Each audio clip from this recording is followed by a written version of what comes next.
Hi, and welcome to Open, the show that opens the Bronx and the rest of the world to you. I'm Kibin Alleyne, and today we'll update you what's happening in and around our borough.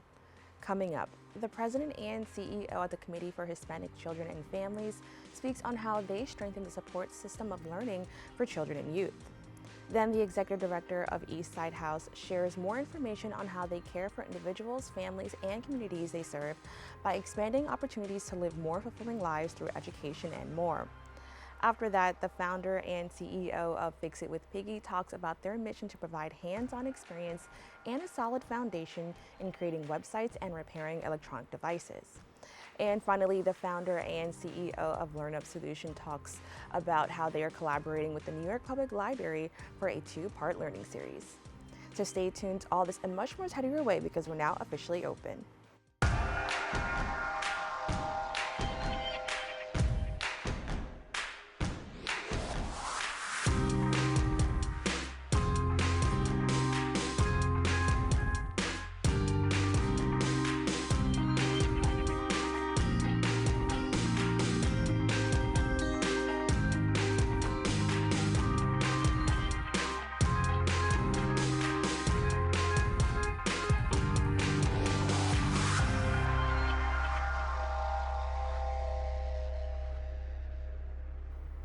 Hello everyone, I'm Kibin Alleyne and today is Tuesday, October 8th.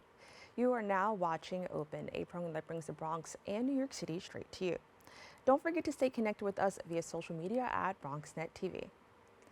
The Committee for Hispanic Children and Families is on a mission to combine education, capacity building, and advocacy to strengthen the support system and continuum of learning for children and youth. Founded in 1982, the Committee for Hispanic Children and Families provides programs that reach underserved, low and moderate income children and families throughout New York City. Ramon Peguero, the President and CEO for the Committee for Hispanic Children and Families, now joins me. Thank you so much for joining me. Thank you for having me. Now, I talked a little bit about the committee, but can you, further go into detail about the overall mission? Well, our mission is really to strengthen the support system and the continuum of learning for children and youth. We do that through education, capacity building, and advocacy. We have early care educational services, we have after-school programming, we work with the immigration population, we have a community empowerment team that works throughout the community in the city of New York, in all 5 boroughs, and we also have a policy department that ensures that we bridge the gap between legislators and those that are being impacted by the laws that they are about to pass. Now, how does your organization identify and prioritize specific educational needs of underserved children and families in New York City? What I find interesting is that a lot of times non-for-profits and other organizations, they have a cookie-cutter approach to doing this. They'll go and research a community and they'll come up with a plan as to how they think that family, that community, or that individual should be served. What we do is we ask those that are being affected. We go into our after-school programming, we have parent work groups, and we ask people, what is it that you need from us? A lot of times we think that we know what's best for people, and at CHCF, the Committee for Hispanic Children and Families, we believe that people know what's best for them, so why not just go to the source and ask them? Now, I understand that there's going to be an opening of an early Head Start program, which further prioritizes this idea that education is super important. So can you tell me a little bit more about that? Yeah, we're super excited. We got funding from the federal government, the Head Start office, to serve 223 children through early Head Start. As you know, the Bronx, when you look at the demographics, one of the poorest boroughs in the city of New York, if not the country. And what the Head Start program from the 1960s started was believing that what happens if you were to invest in impoverished neighborhoods, impoverished students, and giving them all the resources that they need, would they be able to make it?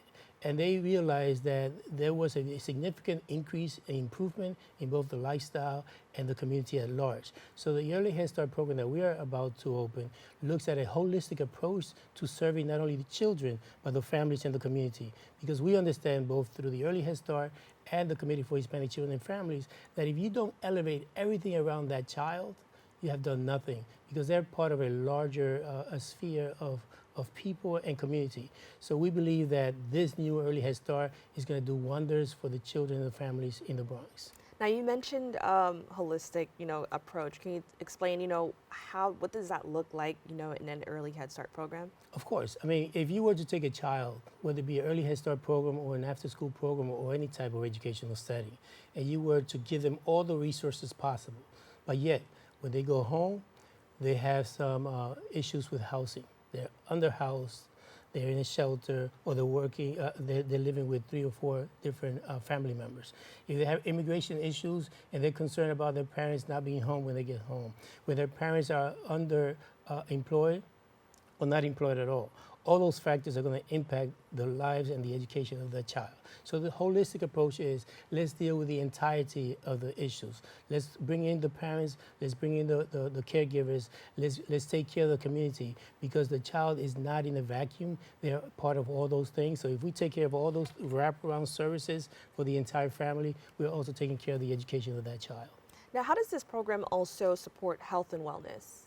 Well, I mean, education is not just the 4 walls of the school. Education is everything that has to do with an individual. So the health of the family and the wellness of the family has to do with those wraparound services that I alluded to earlier. You take care of one thing, and it's a trickle up to ensure that the holistic health and wellness of the family, whether it be the health, because now they're educated on how to take care of themselves, what hospital to go to, what clinic, what doctor, and the mental health, understanding that now I don't have to worry about where my child is going to be, the safety of my child, the school they're going to be, the quality of education that they're getting, and whether they're going to be in a safe environment while I'm out at work. That's amazing. And I love the trickle up idea instead right. of trickle down. That's amazing. Now, what other programs does the committee offer to empower childcare providers? Well, we have an early childhood department, and we work with child care providers in residential settings, and we help them through a plethora of service delivery models.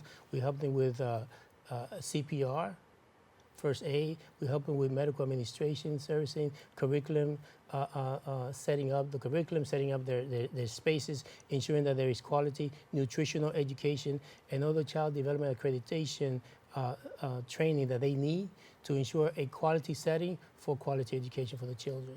And I understand that a lot of the, these childcare providers are also people from the community. So investing in them, what could that, I understand for a long time there have been a lot of challenges for early childcare providers. When we support them, what long-term effects could that have on our communities? Well, childcare providers make up the largest part of the early care sector in the city of New York, right? And what we understand is that parents feel very comfortable putting their children in an educational setting with people with whom they know. So not only are we helping the parent go to work, but we also are helping an individual have employment in their own home. And when you start elevating the provider, the child, and the parent, you are inevitably elevating the community. So in the Bronx specifically, we believe that what we are doing is having a major impact. We hear it from the people, we hear it from the providers, and we hear it from the families. So we're very happy to continue to do this type of work. Now, in what ways does your work aim to influence changes to support minority voices in education? Well, one of the things that we do, as I mentioned earlier, the policy work that we do, the advocacy work, we continue to believe that we are not the voice of the people. We are a bridge. And what we are part of 26 different coalitions throughout the city and the state of New York on issues of education, early childhood education, school to prison pipelines, to try to see how we could influence. But how do we do that? We take our parents, we take our students up to Albany so that they could be heard, so that their voices could be heard. So we see ourselves as a bridge to connect the people and the voice of the people with the legislators that are making those decisions. I don't want to talk for the community. I think that they're capable of talking for themselves. And what we want to do is make sure that they have that bridge to be able to connect with the people that have the power. Now, what are some of the challenges when we talk about minority voices in education? What are some of the things that people within that community are facing in regards to education? Well, one of the challenges is not seeing yourself reflected on the educators, not seeing yourself reflected on the leadership, not having access, whether it be because of language or culture, and understanding the nuance of how the systems work. And what we're trying to do is we're going to try to break down those barriers, trying to identify individuals that look like the people, that speak the language of the people, that understand the culture of the people, and connecting them so that they could see themselves in the future being those leaders. And I understand that a lot of this work revolves around low income or moderate income families. What layer does that add to the work? Well, I mean, it's very hard to call a parent and say, let's have a meeting after hours, because they have just finished maybe their second shift, and now they're ready to go home, take care of the kids, and go back to work. A lot of times it's very difficult because they don't have the equipment or technology to get in contact with us, or for us to get in contact with them. So we have to make sure that we are more grassroots, knocking on the doors, making sure that it's face-to-face, so that they can understand what it is and the value of the services that we're bringing to them. That's amazing. I think it further shows that there's this idea of community. That's right. So it's not like you're just working with an organization that you don't know the people, or it feels, when you're dealing with business, it doesn't feel like a business. It feels like you're actually building community. So I'd love to hear that.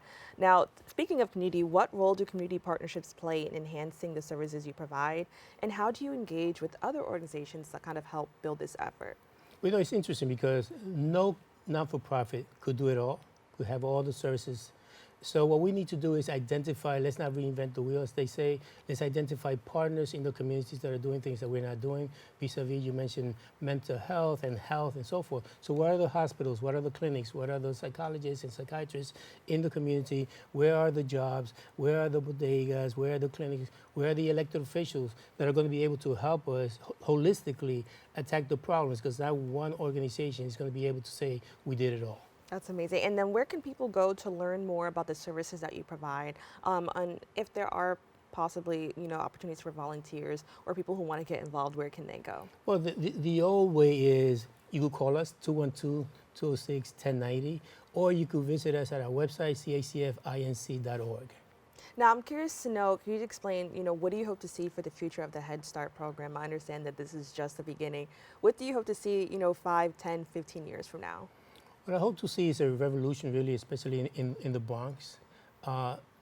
Interestingly enough, the Early Head Start director that we have just hired is an Early Head Start student. She started as a young child in Head Start, and now she is going to be the director of that Early Head Start program. So we're hoping that in the future, those children that we're serving today are going to be the leaders of tomorrow. That's amazing. And, as you mentioned that, can you talk about the importance of, a child seeing somebody kind of grow and become somebody that they can look up to, especially in this community? Yeah, I'll put it this way. Whenever you travel somewhere for the first time, it looks like a long journey. But the second time around, you say, oh, we got here faster. When you are able to see yourself reflected in the leadership and in the people that are doing the work, you could see yourself doing it in the future. So we're just trying to present people with images of themselves through us so that they could know that they too could do it. That's amazing. And I love that, we're putting an emphasis on the Head Start program, because I think once you can reach children at that age and show them what's possible, I think it could only set them up for further success in life. So, with that, I want to thank you so much for taking the time to join us and talk about something that honestly affects everybody in our community. Even if you don't have children, somebody that has children, it deals with employment, it deals with so many different aspects of our community. So with that, I want to thank you for the work that you're doing and sharing that with us here on BronxNet. And thank you for having me. Of course. Appreciate it. To follow along with the Committee for Hispanic Children and Families, please go to their website at chcfinc.org. Don't go away. We'll be back with more Open after this.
Welcome back.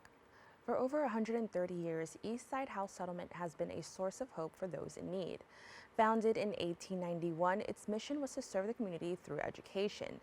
In 1963, recognizing greater needs elsewhere, the organization moved to the South Bronx. Executive Director Daniel Diaz joins me to discuss the organization's ongoing commitment to assisting those in need. Daniel, thank you so much for joining me. Thank you for having me. Now, I kind of gave a little bit of like a run through of the history of the organization, but can you just explain, what inspired the founding of Eastside House Settlement and how has its mission evolved over 130 years? Well, Eastside House was founded as a settlement house, and most settlement houses start in the 1800s.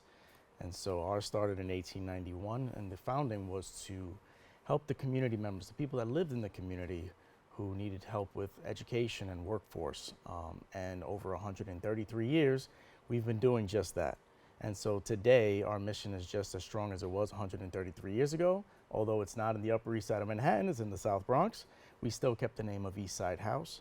And our services really focus on the two things, education and workforce. We believe that those two things are the legs that are going to help our community members and our families walk and even run sometimes into the economic mainstream. Now, I think this is really interesting. I don't really hear often about a lot of organizations that kind of move and relocate, but I think it kind of further proves this idea of like really going where the organization is needed, and that was in the South Bronx. Can you just explain what impact that has had so far on the community that it's now serving? Well, when we moved to the South Bronx in 1963, it was a very courageous decision by the board. Many organizations will stay and try to stick it out where they are. The board in 1963 decided, we're going to go to the South Bronx. It was literally burning at that time, and trying to figure out, can our services be better utilized in other places? And the South Bronx is where we started in 1963, and the families and the community members that we serve there we're just as open to the idea of having a company come in and wrap our services around a full community. So our youngest participant is 18 months, and our oldest participant is 102. And so we serve from twinkle to wrinkle. And in all the areas that you could possibly think of within education and workforce. So we can have great grandma in our older adult congregate meal center, and we can have great grandchild in our early childhood center. But all together, we make sure that all of our services are really affecting the families for change. Now, I definitely want to go into a little bit more about those services. I understand there are educational services and career services. Can you explain a little bit more about the mission of those services and how they help the community? Sure. We believe that education and workforce are just like I said, those two legs, but it's also one without the other is not even worth it, right? So why do you go to school? You go to school to get a good job. And so we try to make sure that all of our programs for our young people have a career path at the end of it. And that career path could have a living wage where they would not have to utilize public assistance or anything like that. And so we have 29 locations. Our locations are school programs. They're located in the high schools, elementary schools, middle schools, and we also have community centers as well. And those centers work for people that they can come from in school, out of school, in the neighborhood, in the community. And so all of our education programs, we believe, are cutting edge because they're all attached to an employer. The employer works with us to figure out what the skills are that the students and the families need in order to get the job in the future. Now, how does Eastside House maintain its partnerships with local schools, especially, the New York City Department of Education? How does it maintain that partnership, and what does it look like for those students involved? So we're being recorded. I'm not going to say a couple things. Okay. But I will say that we maintain our partnerships really well because the principals that we partner with and the community members that we work with on these things really help to set the stage for us. And so schools cannot do it all on their own. They're teaching to the test, if you will, sometimes. A lot of the students have other needs that are not necessarily being addressed in their school. Some guidance counselors have 150, 200 people on their caseload. Eastside House brings in full-time staff members, advisors, student counselors to work with the families, to work with the young people in their schools. So this way, attendance, college goals, employment goals, all of those things could be focused on by Eastside House, and the schools can really work on educating the young person. Now, I want to mention again, it's been 130 plus years of service, which is amazing because that's longer than any of us have ever been alive. But, I'm curious to know, what are some of the key achievements or milestones the organization has seen over those 130 plus years? We have seen so many, from young people growing up in our early childhood programs to now them running some of the programs at Eastside House. From when I started Eastside House 20 years ago, I know it was 20 years ago, we had a graduating class of about 75, 80 students. This past year, we graduated 1,200 students from our high school programs. Of those young people, 800 of them received jobs. And so thinking about moving things and moving young people and their families into the economic mainstream, we are trying to get that to where 1,200 kids, all of them have jobs at the end, and they could choose at that point whether to go to college, whether to go to school, whether to do both. You can do it all at Eastside House.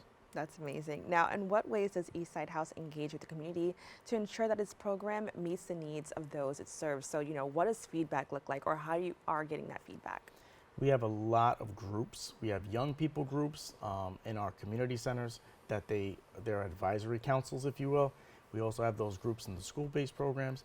We have those groups in our older adult centers. So even our senior citizens or older adults, they let us know exactly what they need or what they want, and we try to work with each one of them to make sure that those needs are met. Now, how does teamwork and empathy play a part in the culture of Eastside House? It plays a big part because many of our family members and are very similar to our people that work with us. I'm from the Bronx. I'm running Eastside House in the Bronx. And so a lot of the people that are there are from the community as well. And so a lot of them have endured things that are the people that we serve endure as well. So that empathy is there no matter what, because they know what they're dealing with. They know that the same crack curb that was there when they were 15, 16 years old and they tripped on, somebody else is tripping on now. So let's work together to try to fix that crack that somebody else didn't fix so many years ago. And I also want to highlight that the organization is now serving more than 18,000 children and families annually, which is a lot of people. Can you talk about the impact that it's having on those 18,000 people annually? So every single person that we touch, it's education workforce, even if it's in our older adult centers. We want to make sure that our older adults have a chance. Some of them need to go back to work. Our young ones, they're getting training and trying to figure out what they would like to be when they grow up. And then our high school age youth, which we serve about 6,500 of those a day, they are getting the intense services of making sure that they're getting placed in the right settings. So if you want to be in the healthcare industry, we're going to make sure that you have a great partner with a great hospital that can get you a job at the end of it.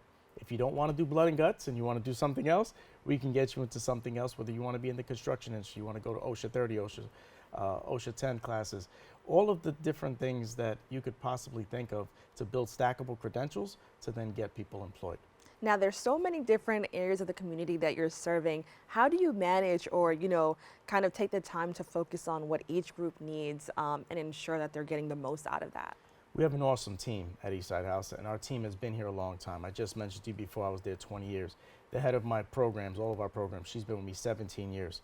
The head of my early childhood program is 10 years. So we have a lot of people with decades-long service in the community. And that team helps to really galvanize and get the support that they need in order to make sure that every single person that comes in contact with Eastside House gets the services that they need and they desire. So for instance, one of the newest things that we're going to be opening up next August is our new charter school. This charter school came out of the need that we found from our community members. So we were finding at some point that over 70% of the people that were going into college were not finishing college. And that was embarrassing. And so we were saying a lot of people were leaving college and they were not, they had demoralized goals, they had debt, they weren't things that were building to something positive.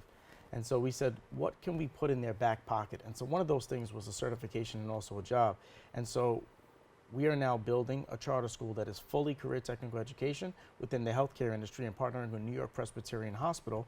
And so that when our young people cross the stage, they have a diploma in the left hand and a job offer in the right. That's amazing. And I understand that you're also kind of working with our youngest educators. Can you tell me a little bit more about the Early Childhood Center that's going to be happening really soon? We just cut the ribbon on the Eugene G. Oliver Jr. education center in Concourse Village. That is a center that's going to serve the early childhood ages of 18 months to 4 years old. And the difference in this one is we're going to focus on children with special needs. There's a huge need in the Bronx for programs to work with children with special needs. We believe that the advocacy that's necessary for a family member to, I don't want to say fight, but work with the city in order to get their child the OT, the speech, the PT, all of those pieces that they need can sometimes take 9 to 12 months, and we're trying to shorten that time. And the Honorable Eugene G. Oliver Jr. Center will do just that. That's amazing. Can you expand a little bit more on just the idea that it's going to be focusing on children with special needs? Because I do think that here in the Bronx, we're already facing so many challenges. And on top of that, for parents, that can be an extra challenge. Can you talk a little bit more about that?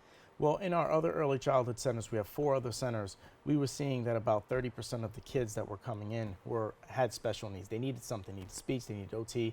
They needed recall. They needed muscle movements in their mouths and PT. And so we did not have a lot of those services at those centers. And we said we have to create something that specifically addresses those needs. And so families were asking for it as well, because they were in shock as to how long it took to get these services from early intervention and then from the Department of Education.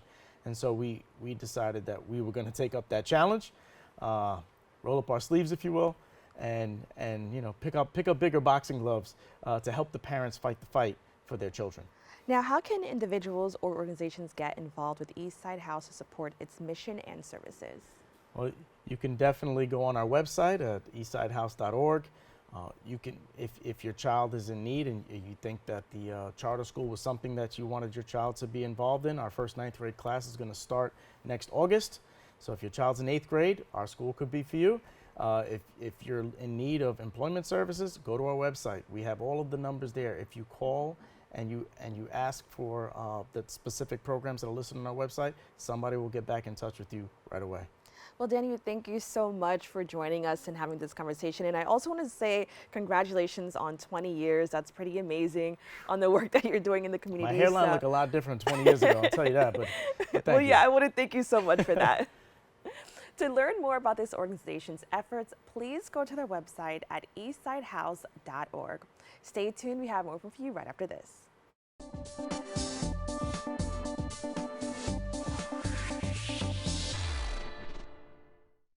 19.7% of Bronxites currently experience food insecurity. Meanwhile, instead of these nice, colorful foods, this is the best food that they have access to. If this sounds like you, there are a bunch of resources to get healthy food for free or cheap. If you want to help, you might consider donating or volunteering in one of these places. Community fridges like this one are all over the city, and allow New Yorkers to conveniently donate extra food to people who might need it. Go to this link and find your nearest one. Food banks and pop-up events like these provide millions of healthy meals to families in need. These organizations are distributing meals to Bronxites as we speak, and are always accepting donations and volunteers.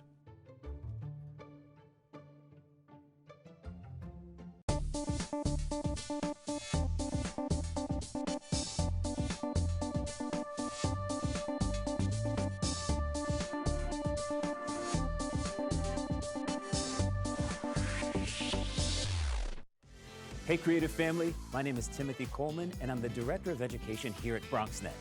And I'm standing in BronxNet's Media and Technology Studios in the South Bronx because I want to let you know about an amazing program that we're bringing back that highlights the creativity of community members just like you. Emerging Media Makers is a show that introduces you to BronxNet's certified producers.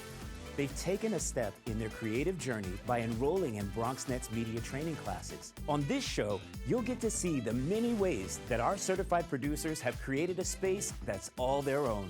Emerging Media Makers, your passion lives here.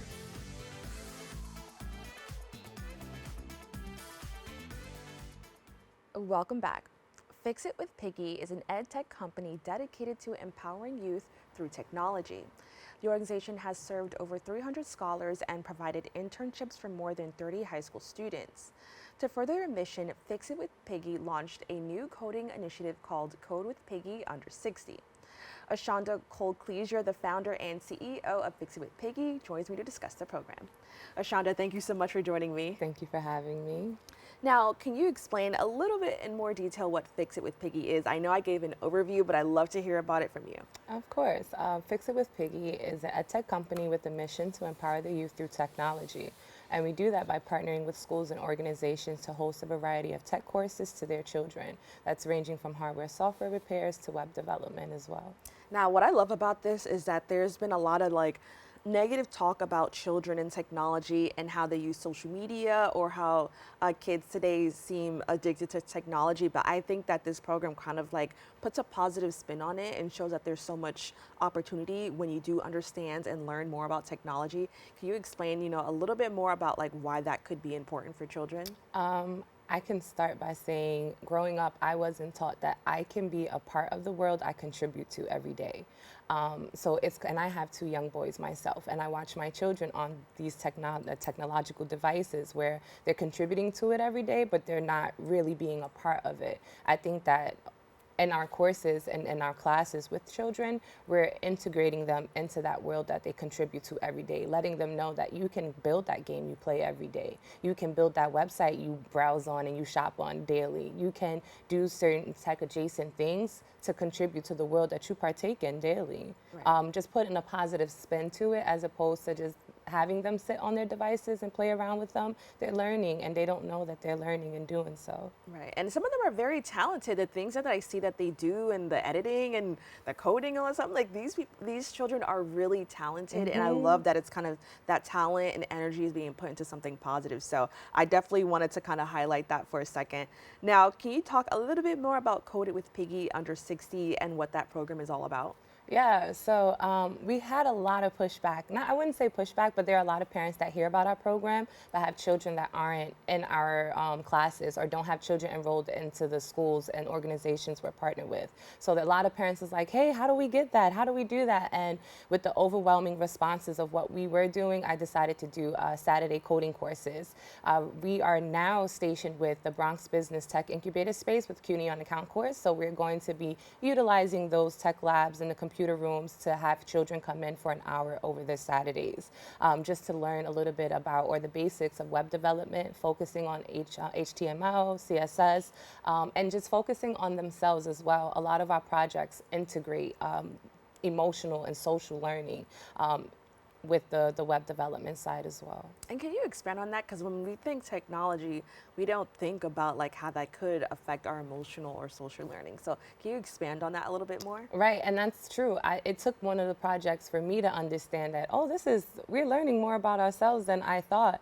Right now we're doing 2 projects, About Me projects, where they're build or construct a website that details what they like to do, some fun facts people don't usually know about them.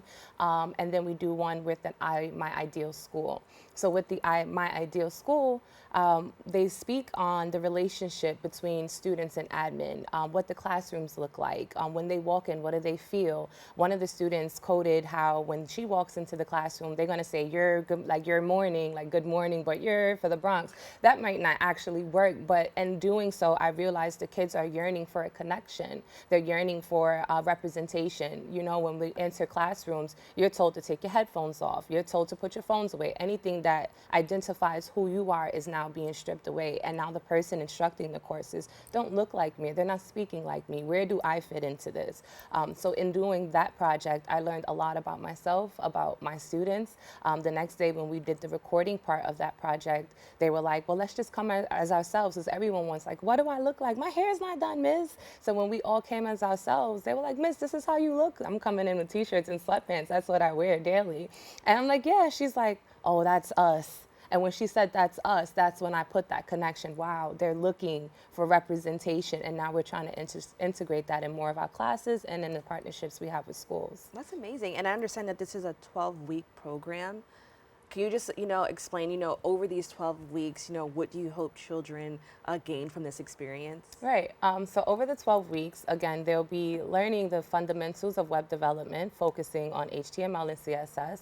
They'll learn how to create structured web content, how to style elements, how to dig in onto making the website fully functional and to be a part of them. Every project, I tell them, even if you're working for someone else, has to represent your skill and your ability and what you're doing.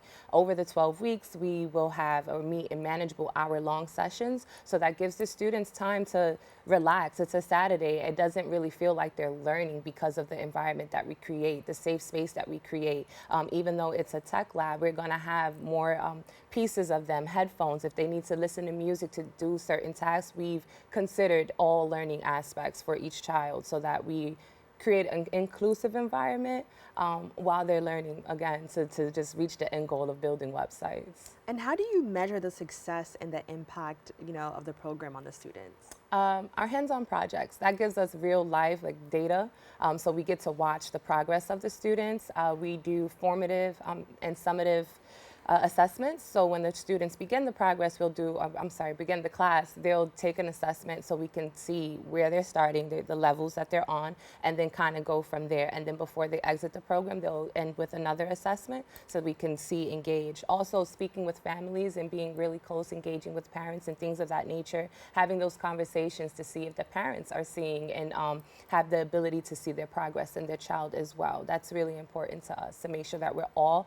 seeing the progress. Because I can say, oh, well, they didn't know how to do it now, but they know how to do it now, or they didn't know how to do it then, but they know how to do it now. But it's important for me to know that their parents see that progress as well. And I definitely want to take a moment to highlight the importance of, parents just being involved, because I could remember back in my experience, I would go to a program and my parents would have no idea what I did for the day or whatever. It was just something to keep me busy, or maybe off the streets, which is great, but kind of having a parent present, I could only imagine adds another layer, to support the child fields. Can you talk about how important it is to have a parent present, during these programs? Right. Honestly, the parent aspect was more for the parents than the child. I think we're giving the children a lot already, right? I thought about me when I take my children to extracurricular activities. What do I do for that hour? What if it's away from, not as close to home as I'd like it to be? They used to box with Sandbox Fitness in Mount Vernon. So by the time I drive home, I got to drive right back because it's only an hour. So I thought to open up a space for the parents to sit down. They'll have access to Wi-Fi, catch up on tasks. If they want to relax, to just simply sit down and not hear a thing, we're offering that space for them as well. And also resources. So if the parent wants to say, hey, I've seen my child doing this last night, I'd like to know more about that. We offer workshops for them to start learning to develop websites themselves, or any financial assistance, any kind of assistance that we can loop them in with, we will do so. That's amazing. I didn't even think about it from that point of view, which I think shows how important it is to have a parent kind of be a part of programs like that, because I feel like when you're not a parent, or if you don't have that experience, you don't think about some of the things that could arise when you do send your kid off to a program. So I think that's great. With that, I guess I want to ask, how do you use your, background or your experience as a parent to understand what kids need and what parents need? I can only do that for what parents need. I just learned how to have, or to take a different perspective and to step back as a parent to ask the child, what do you need? Our children are a lot more smarter than we think they are. And if we stop trying to control every aspect, I think we'll have more control over the situation than we originally did. So just allowing the children to be up and come in, just let's say, hey, this is what I need. Hey, this is how I'm feeling, and just providing that support to them. And for parents as well, I'm very open with the parents of my students, and I noticed when I first started classes, we didn't really have that engagement. I'm hearing my students talk about their lives, but I can't integrate myself into that because I don't know who's taking care of you. I don't know the morals and values and what your parent needs for you. So we started integrating that relationship. Now, can you talk a little bit more just about, maybe other organizations, if you receive help from other organizations, or the importance of collaboration? Oh, We wouldn't be where we are without collaborations. There is so many organizations from Lehman College, Bronx Tech Hub, the Bronx Collab, that they're a co-working space. I'm sure I'm not even mentioning half of the people that we've worked closely with into getting where we are now. Junior High School 118, that's on Arthur Avenue. That's not even far. And actually, the assistant principal used to be my science teacher in middle school. Wow. So just being open and honest and creating I would say a genuine relationship between people has allowed me to expand. Industry Scholar Program, we have partnered with them to host internships for high school students. So their students are getting paid to learn. When they onboard us, I was thinking, like, how do I optimize their internship time? Not having them do all the stuff I don't want to do. How rude is that? And that's the first thing I thought, right? Like, everyone, get an intern, let them do the calls, send the emails. But it's important for me for everyone in my space to be happy as well. So through ISP, we were able to get the interns, and we got them interviewing small business owners, creatives over the early year of this year, and having them meet with certain people. Professor Peters from Manhattan College. I can go on. Again, we wouldn't be where we are without collaboration. So yeah, it's extremely important. That's amazing, and I think that it's so important to highlight all the work that and effort is being put into the program, because as many people may have heard, there is unfortunately a gap between technology and marginalized communities, specifically Black and Brown communities. Can you talk about the importance of, having this program be available for students in marginalized communities, and, what impact this could have, 10 years from now? Right. If you think about the numbers of Black and Browns and the tech sectors, to start off with, 6.81% Blacks, 13.28% Hispanic. Then you think about the schools that we have in the Bronx. I believe I did some research. It's about 130 high schools. Out of 130 high schools, there are only 18 CTE programs. So how are we supporting the increase of that number, right? It's extremely important because of the disconnect, because we don't have access. It's hard with my mission to say we empower the youth through technology. The finishing of that mission is we're not here just to make a living. We're here to make a difference by empowering the youth. So for us to turn down contracts or collaborations from the lack of funding, budgeting restraints, goes against everything that we want to have. It goes against closing that gap. That's why we're offering the Saturday courses for free, trying to find collaborations and doing the footwork ourselves so that our community don't have to. And letting them know that certain resources are here, right? Like, there is greatness and beauty in the Bronx, but that's not being showcased every day. Right. When you turn on the TV, you don't see all of the things and the free stuff that we have to bring us into the tech space. So that's where we kind of come in, amend that factor, close that little gap. Well, I want to thank you so much for joining us. Thank you. We're here in the Bronx. We're a media and technology studio that, educates people. So we definitely support the work that you're doing. And I'm so glad that you were, able to come on the show and talk about what you've built and created for, the children of our community. So thank you so much. Thank you for having me again. If you have a child or know someone who may be interested in learning more about these programs, please go to their website at fixitwithpiggy.com. We have to take a quick break. We'll be back with more Open after this.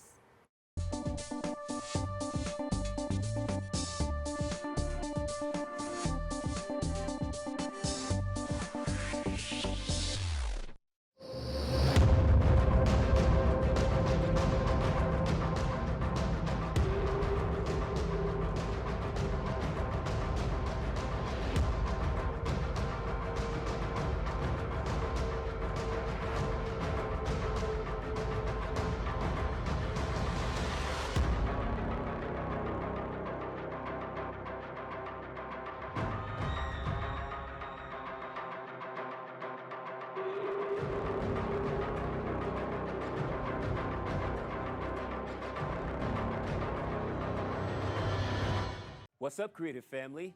Discover your voice with BronxNet Community Media classes. Are you ready to bring your ideas to life? At BronxNet, we offer television production classes for community members ages 18 and over, empowering you to share your vision with the world. Get certified in field production, in-studio production, and our new exciting addition, podcast production. Once certified, you can create your own show to air on one of our 6 TV channels. It all starts with our free Unleash Your Ideas Masterclass, designed to help you plan your show idea and set you up for success on your production journey. This class is offered at the beginning of each month for your convenience. Our dedicated BronxNet team is here to support, encourage, and uplift you every step of the way. Join us and become a part of the creative force that engages and inspires the Bronx community and beyond. Sign up today and start your media journey with BronxNet. Visit bronxnet.org/education to learn more and register. Let's create something amazing together. Welcome back. LearnUP Solutions and the New York Public Library's Pelham Bay branch are hosting a two-part parent learning series with a focus on early learning development. The series introduces Simplify IEP, a free AI tool aimed at helping parents understand the IEP process. Founder and CEO of LearnUP Solutions, Brittany Hamlett, joins me to discuss this effort. Brittany, thank you so much for joining me. Hi, thank you for having me. Now, as founder and CEO, can you tell me a little bit more about the creation of LearnUP Solutions? Absolutely. So, first and foremost, I am a human. After that, I'm a mom. So, my son is autistic. He's 11 years old, and getting him services was beyond just this emotional roller coaster. And it started when he was, very little, and getting him early intervention services where he aged out of those services and we weren't able to get him the next step of services. And so when he went into pre-K, he struggled because he's autistic and he didn't have what he needed in the classroom. So when he went into public school, into his community school, it was even less of that support. So getting him the IEP, getting him into the program he's in now, he's in the ASD Nest program through the DOE, and he's doing so well. I really wanted to make sure that I could not only share my journey as a parent, but also shorten the process for parents who don't know where to go, don't know who to ask. They have to wait months and months to, ask a doctor, to get an evaluation for their child, to get a diagnosis. When they go into the schools, they're like, okay, which teacher do I ask? What do I ask? They don't know what to do. So I created this to shorten that process and to give them, an avenue, a gateway to that. Now, I definitely want to highlight that it's amazing that something like this is happening in the Bronx because, as we know, the Bronx is a borough that struggles a lot financially. What are some of the challenges? What are some of the challenges that can be or that can arise when you're dealing with something like this and you're from a low-income neighborhood? Absolutely. So I found, because not just being a mom, right? I was an educator, so for more than 10 years working with all different kinds of people and working in the Bronx, understanding the community that I served. And I was in Pelham Bay mostly. And, you think, okay, Pelham Bay, Country Club, some of these neighborhoods are more affluent, right? But there's a lot less services when it comes to supporting immigrants and them understanding what's available to them. And there's a lot less money being provided in those communities for this kind of work. So I found that when I was talking to a mom who had 3 kids and she's like, what do I do? And she doesn't understand English and she's just like worried about putting food on the table. Like, what do I do? I found that a lot of those parents didn't understand what special education meant, what their rights are as parents, and what their students, their children's rights are as students. And if you look at the evaluations that have been done in the past few years, only about less than 20% of those evaluations done in the DOE, and I'm talking about evaluations for children to get an IEP, an individualized education plan, less than 20% actually are finalized. There's a disconnect there. The parents, if they're saying, okay, I'm signing off for you to, see if my child needs additional services, and then toward the end they go, wait, I didn't know that's what you meant by that. There's a lot of taboo, there's a lack of understanding, and there's a disconnect between the parents' understanding, but also the schools not fully teaching the parents what that means. So we are bridging that gap, and I find that that's a big issue right now. Now, I definitely want to highlight and talk about the collaboration with the NYPL, which I think is amazing. That Thank you. Such a huge organization in New York City is supporting this. Can you tell me a little bit more about that? Absolutely. So it's important for me, like literacy is everything. Like everything has a language, right? Math has its own language. science has its own language.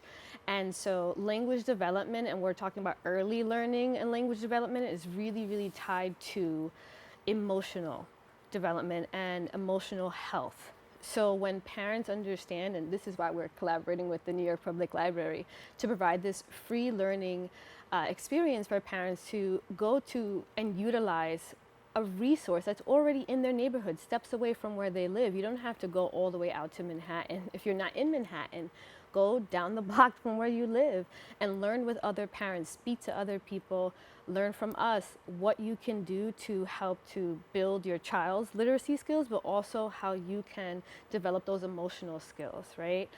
With my son loves Harry Potter. Right? Me too. Big Harry. I'm a Ravenclaw, whatever you want, right?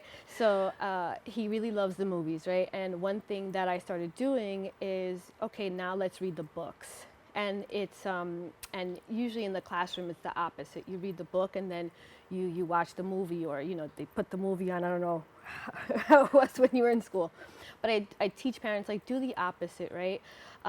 Literacy is everywhere, and in my son, watching the movies first and then reading the books and making those connections, and I would ask him those higher level thinking, how is Harry in this part? How did this situation change his character, right? And it helped him to take those strategies that we were doing together and with a fun topic in order to transfer them to other things. So we're teaching parents those kind of strategies. This is what you can do every day. And it only takes you a minute or two. You don't have to be an expert in this. You're an expert parent and you're an expert in knowing your child. So here's what you can do where it's not putting more stress on you. Now, yeah. I definitely want to highlight one already passed, September 7th, Yes. but, parents could still make it to the October 19th event. Can you Yes. tell me a little bit more about, what's going to happen on October 19th? Yes, so on October 19th, we're focusing on understanding the IEP process, right, and getting your child specialized services, but we're focusing on from birth to 8th grade. And you're probably thinking, well, why such a wide range, right? But like I told you before, it starts from when they're babies. You need to understand what to look for in order to ask the right kinds of questions to get early intervention services. You need to know, okay, now that my child is aging out at 3, how can I get them CPSC, going into getting the IEP when they're going into pre-K? From pre-K, what does that look like going into kindergarten? From kindergarten to 5th grade, right? K to 5, and then up to 8th grade, right? What does that look like? And what are the implications for that? Now, I want to talk about simplifyiep.ai. Yeah. Can you tell me a little bit more about how that works? And also, what is it just in general? Sure. So it is a chatbot. Essentially, it's a chatbot where we're meeting parents at their needs where they are, right? There's I can't tell you all the different levels of questions I've gotten from parents, especially because I've gone through this journey myself, right? So the onboarding process for this chatbot, it asks you where you are. So if you're a parent, you're like, I have some questions, like people have said things to me about my child, I don't know where to start. That's one user. And then another user could be like me, where it's like, I know my child has this classification, but I want to know more of what I can do. Or, we've had parents, I had a mom ask me like, hey, like my daughter's 1 year old and she's a year old and she's talking so much. What can I do to improve her vocabulary? So it's not just about the children who are quote unquote like have deficits, but if you want to help enrich your child. So you can ask whatever questions you have, we give based on your onboarding, right? Who you are as a user, suggested prompts, it gives you personalized answers, and then from there you can develop an action plan. So it'll give you step by step exactly what to do next. That's amazing. And I love that you mentioned that it could really help all parents. And Yes. it's not just for parents who may have children with learning disabilities, but, parents who feel like you mentioned, my child is talking, how can you further utilize that? Because I think unfortunately, in a lot of our communities, we have a lot of bright children, gifted children, but may not have the resources to fully utilize that. So I think that's really amazing. Now, what specific strategies does LearnUP Solutions employ to ensure that every student can reach their full potential? That's a really great question. So what we're doing is focusing on the individualized part of it and closing that gap, right? A lot of times when we're thinking about education, we're only thinking about what's happening in the classroom. So in order for us to get to that part in the classroom, we have to have a top-down approach and a bottom-up approach. So the top-down is working with schools and teachers, school administrators to have these, to know how to have these conversations with parents. Because like I said, you know, parents at the last minute, they're dropping out of, okay, you know what, I don't want to give my kid those services. So educators need to know how to tell the parents and educate them on and have these conversations on this is what your child needs and this is why it's important. So that's how we're working with the schools. And the bottom-up approach is giving the parents what they need in order to have these conversations, to give them the confidence, the understanding in their own language. Simplify IEP is available in more than 9 languages, right? So this is how we're helping the kids in the school. We're closing the gaps in the educational ecosystem. That's amazing. And there are many gaps, as I've learned today, that, you know, just in so many different areas. So I'm glad there's something, another piece to kind of help, you know, with that situation. Now, in what ways does LearnUP Solutions collaborate with educators in schools to address the diverse needs of students? Absolutely. So like I said before, right, where I was just like, so many times I was sitting with parents where I was just like, this is what your child needs, right? And I was wearing my educator hat. And a lot of times they were just like, I don't understand. There's so many taboos when you're talking to different people with different cultures and different backgrounds. Special education, that's not a fun term in some communities. So definitely I had to put on the parent hat and say, listen, I've been in your shoes. So what we're doing is we're working with educators to do those workshops where we're teaching them this is how you have these empathetic conversations with parents, because it can be frustrating where you're saying, I know your child needs this and I'm trying to teach you, I'm trying to show you, but the parent is also just like, there's a block, there's a wall, there's a fear. So that's how we're working with educators in order to do that. And I also want to add that sometimes parents have other children, you know, that may have needs as well. Absolutely. And it can be pretty overwhelming. So I think it's important that we have that support for parents. And with that, I want to say thank you so much, you know, for joining us and sharing a little bit more about your background as a parent and how it's influenced the work that you're doing to help other parents in our community. So thank you so much. Thank you for having me. If you want to learn more about their services, please go to their website at LearnUpSolutions.com. We've come to the end of our show today. I'd like to thank all of our guests for joining us and you, the viewers, for tuning in. If you miss any part of today's show, you can catch the recable cast at 5 and 10 p.m. on Optimum Channel 67 and Verizon Fios Channel 33, or watch anytime on the web at BronxNet.org. You can catch our brand new episode of Open with Darren Jaime on Wednesday and with Rena Valentine on Friday. I'm Kibin Alleyne, wishing you and yours safety and wellness now and always. See you next time.